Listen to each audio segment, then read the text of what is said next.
नमस्कार दोस्तों, स्वागत है आपका हमारे इस चैनल धूप धुनुची आरती में। दोस्तों, आज मैं आपको फलहारिणी कालिका पूजा पर आप किस तरीके से जो है माँ की धूप सेवा करेंगे उसके विषय में बताने वाला हूँ। देखिए दोस्तों, फलहारिणी कालिका पूजा में क्योंकि ज़्यादातर आप में से जिन्होंने मुझसे पूछा है उन्होंने कहा है कि आप लोगों के घर में माँ के फोटो है, यानी कि आप लोग जो है माँ के चित्र में पूजा करते हैं, तो उसमें किस तरीके से धूप पूजा, आरती, आराधना आदि आप कर सकते हैं। मूल रूप से जो सेवा है मतलब धूप सेवा आदि इस प्रकार से जो है माँ के आप किस प्रकार से करेंगे उसके विषय में आप लोगों ने जानना चाहा है। पर किसी के घर में अगर माँ के दुर्गा स्वरूप में पूजन होती है नित्य दिन, तो अगर आप चाहते हैं कि आप भी जो है फलहारिणी कालिका पूजा, क्योंकि फलहारिणी जो अमावस्या होती है वो एक विशेष दिन होती है, तो उस दिन अगर आप माँ की सेवा पूजा करना चाहते हैं तो आप माँ के उसी रूप के फोटो में जो है ना कर सकते हैं, जो रूप के फोटो जो है आपके घर में विराज रहे हैं।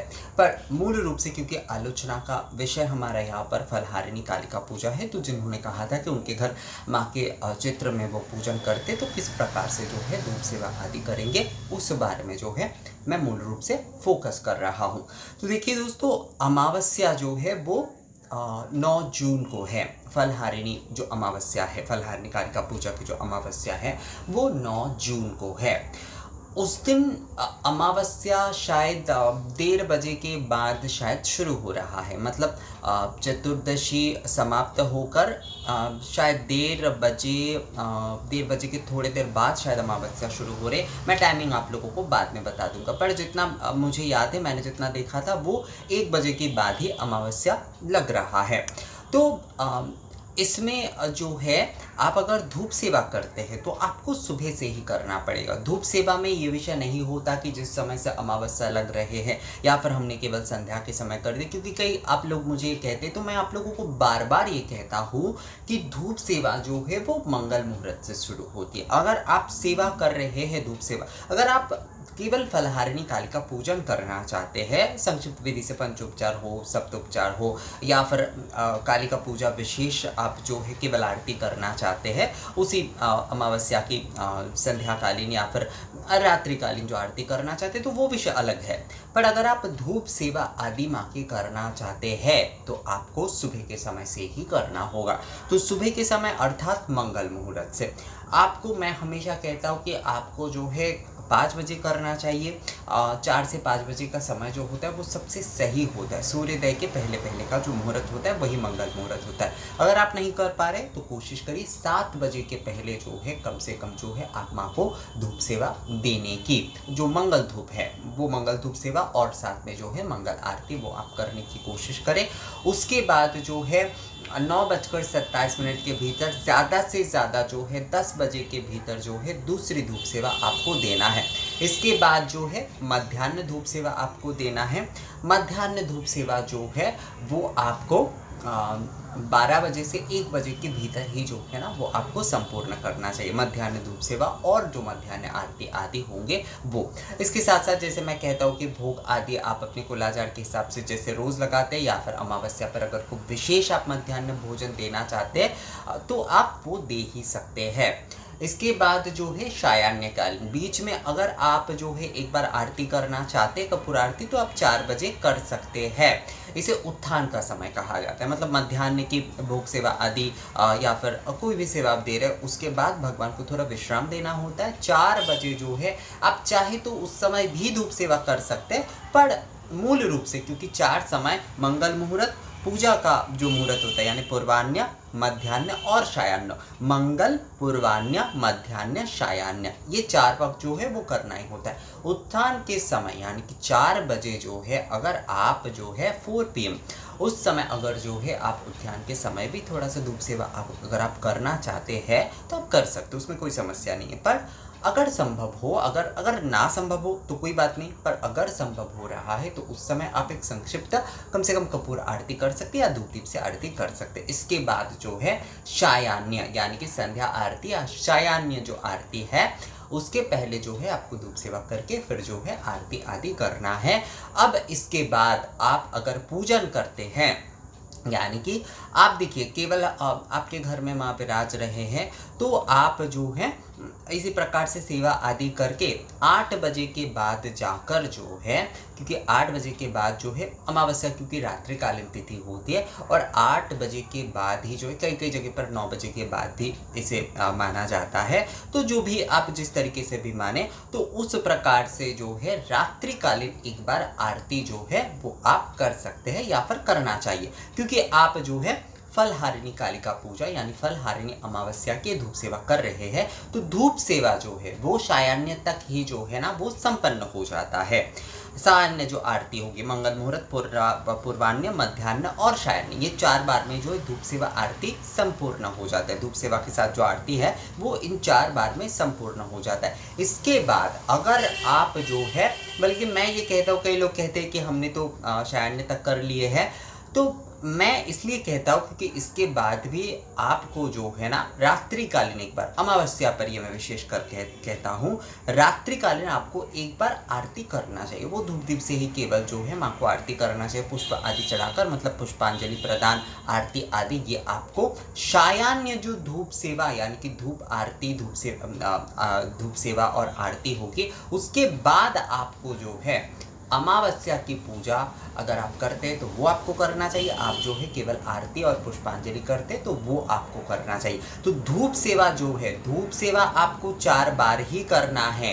धूप सेवा जो है वो आपको मंगल मुहूर्त में, आपको पूर्वाह्न में, आपको जो है मध्याह्न में, आपको जो है सायाह्न में, ये आपकी धूप सेवा जो है ना वो पूर्ण हो जाती है। इसके बाद जो है, क्योंकि शयन का उस प्रकार से धूप सेवा आदि नहीं होता है, ये हो जाता है 4 बार के आपकी धूप सेवा। इसके बाद जो है अमावस्या तिथि की आप जो पूजा करेंगे वो आप कर सकते हैं, यानी कि अमावस्या तिथि की जो पूजा है वो आपको इसके बाद ही करना है।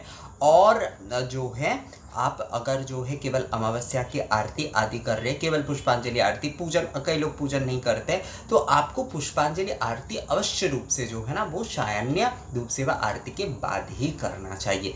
ये होता है धूप सेवा के विषय। धूप सेवा और पूजा में, यानी कि अमावस्या की जो मूल पूजा है वो आपको सायाह्न धूप सेवा के बाद ही करना चाहिए। यानी आप अगर पूजा करते हैं तो मतलब साधारण पूजा करते हैं पंचोपचार, तो वो भी आपको सायाह्न धूप सेवा करके अगर आप पूजन करना चाहते हैं तो आपको सायाह्न जो धूप सेवा आरती है उसके बाद ही करना चाहिए। और अब अगर आप केवल पुष्पांजलि आरती कर रहे हैं तो वो भी जो है वो आपको धूप सेवा संपूर्ण होने के बाद ही करना चाहिए, क्योंकि आप धूप सेवा कर रहे हैं तो धूप सेवा के बाद होगा। कई लोग अब संध्या आरती के समय ही जो है ना ये पुष्पांजलि आरती आदि कर देते हैं, अमावस्या अगर जो है लग जाता है तो नहीं, वो बिल्कुल सही तरीका नहीं होता है। ये तरीका सही नहीं होता है और ये तरीका पूर्ण भी नहीं होता है कभी भी। हमेशा जो है आपको सायाह्न तक धूप सेवा आरती करना चाहिए, उसके बाद ही जो है आप जो भी पूजन आदि करेंगे अमावस्या के वो आपको करना चाहिए, या आरती पुष्पांजलि जो अमावस्या तिथि के आप कर रहे हैं वो, ये धूप सेवा है, उस विशेष दिन की धूप सेवा है और वो पूजा या फिर विशेष आरती है। तो ये विषय जो है ना आप लोगों को थोड़ा बस ध्यान में रखना है। माँ की धूप सेवा में जैसे कि माँ को राल और गुग्गुल जो है वो बहुत प्रिय है, इसके साथ साथ घृत जो है वो आप माँ को अवश्य दीजिए, अगरू जो है वो आप दे सकते हैं, चंदन जो है वो आप दे सकते हैं, आप जो है जटामांसी अगर आप माँ को दे पाते हैं तो ये बहुत अच्छा होता है। कपूर भी, भीमसेनी कपूर जो है उसका उपयोग भी आप माँ की धूप में कर सकते हैं। अगर बिल्व फल धूप मिलता है तो वो भी आप दे सकते हैं, पर माँ को सबसे ज़्यादा जो धूप प्रिय होता है वो होता है घृत गुग्गुल का धूप, यानी कि राल, गुग्गुल और घृत। गुग्गुल की मात्रा ज़्यादा और घी के साथ जो है उस गुग्गुल और घी को जो है ना आप मतलब धूप जलाइए, जिस तरीके से जो है घी के बाती से आप धूप जला रहे हैं या कपूर से जला रहे हैं उस प्रकार से नारियल के छिलके में आप धूप जला लीजिए। उसके बाद जो है उसमें आप पीले वाले राल जो है वो आप दीजिए, उसके साथ साथ जो है ना घृत मिश्रित जो गुग्गुल है वो आप ज़्यादा मात्रा में अगर आप माँ को देते हैं, मतलब दूसरी चीज़ें अगर आपको नहीं मिल रहे हैं, मान लीजिए कि आप शरंग धूप से करना चाहते हैं पर उसके सारे सामग्री नहीं मिल रहे क्योंकि लॉकडाउन चल रहा है, अभी कई सारे समस्याएं हैं, आप कम से कम षडंग या अष्टांग धूप से कर सकते हैं। या फिर जो है अगर आपके पास ये भी सारी चीज़ें नहीं हो रहा है तो आप जो है ना केवल घृत मिश्रित जो गुग्गुल है और जो राल है उसके साथ भी जो है आप माँ को संपूर्ण ये धूप सेवा आदि और माँ की आरती आदि संपूर्ण कर सकते हैं। तो माँ को धूप सेवा में आप जो है देखिए हमारे चैनल में सारे धूप है, आप दशांग धूप भी कर सकते, नवांग धूप भी कर सकते, अष्टांग धूप भी कर सकते, षडंग धूप भी कर सकते, सप्त धूप आरती भी आप माँ को कर सकते हैं। सारे धूप हमने अलग अलग तरीके से दे दिए हैं। आप जो है उसे थोड़ा सा बस जो है थोड़ा सा आपको मेहनत इतना करना पड़ेगा कि उसे बस सर्च करके आप लोगों को थोड़ा देखना पड़ेगा, उससे ही जो है ना आप लोगों को समझ में आ जाएगा। और माँ की पूजा में जैसे मैंने आप लोगों को बताया कि माँ को जो है अगरू उसके साथ साथ जो है माँ को गुग्गुल के धूप बहुत प्रिय है, राल के धूप बहुत प्रिय, घृत धूप बहुत प्रिय है, और उसके साथ साथ जो है अगर बिल्व फल धूप मिलता है तो वो बहुत ही अच्छा होता है। अब कई लोग ये पूछते हैं क्या दादा हम जो है घृत मिश्रित एक बेल पत्र जो है वो माँ को हम धूप में दे सकते हैं? तो हाँ, और दिया जा सकता है, उसमें कोई समस्या नहीं। आरती के धूप में ये सारी चीज़ें ज़रूरी नहीं होता है। जब आप माँ को धूप निवेदन आदि कर रहे हैं तो उसमें बिल्कुल जो है घृत मिश्रित बिल्वपत्र आप जो है वो दे ही सकते हो, उसमें किसी भी प्रकार की कोई समस्या नहीं है। बल्कि माँ को तो बेल फल और बिल्वपत्र धूप जो है वो बहुत ही प्रिय है अगर घृत मिश्रित वो होता है तो इसी प्रकार से जो है आपको फलहारिणी अमावस्या के दिन जो है माँ की धूप सेवा करना है, आरती करना है और विशेष पूजा या फिर विशेष आरती करना है। ध्यान बस इतना रखिएगा कि धूप सेवा अगर आप कर रहे हैं तो धूप सेवा आपको सायं तक करने के बाद ही जो है आपको अमावस्या की पूजा आदि या फिर अमावस्या की विशेष आरती पुष्पांजलि आदि करना है। सायान्य के आरती के समय वो कार्य नहीं होगा। सायान्य की धूप सेवा आरती आदि संपूर्ण होने के बाद ही जो है वो कार्य करना होगा दोस्तों। तो दोस्तों ये वीडियो आप लोगों को कैसा लगा मुझे कमेंट्स करके ज़रूर बताइएगा। अगर ये वीडियो अच्छा लगा है तो इसे लाइक और शेयर ज़रूर कर दीजिएगा। और आप लोगों का अगर कोई सवाल है तो आप लोग मुझे कमेंट्स और मेल दोनों के माध्यम से ही पूछ सकते हैं। तो मिलेंगे आपसे अगली वीडियो में नए किसी जानकारी के साथ, तब तक के लिए नमस्कार।